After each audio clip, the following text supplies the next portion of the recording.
अब हो, हर पल बस तोहरे के याद करब हो। पहिला नजर में दिल चुरा लेलू, मीठ मीठ बात से पागल बना लेलू।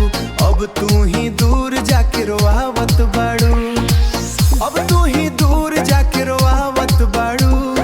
हमके केला छोड़ के सता रहलू, तोहार बिना जियारा न लागे हो।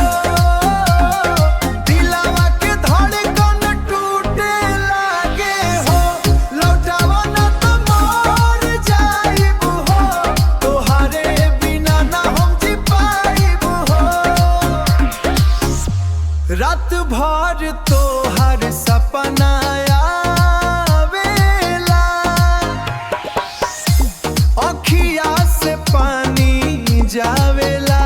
कैसे बताई हम दर्द ए जान, तोहरे न सुना बजान।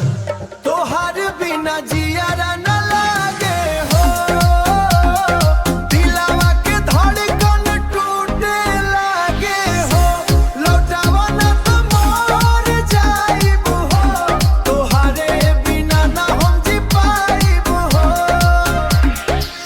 हमरा प्यार के तू मजाक बना देलू,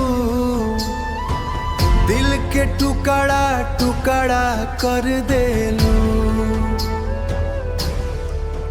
हम तो सोचनी तू साथ निभाइबू, ना जाने काहे हमके भुला देलू। तोहार बिना जियारा आँखिया से आंसू बहते लगे हो। लौट आवा एक बेर ए हमार, तोहरे बिना अधूरा बा हमर जहां।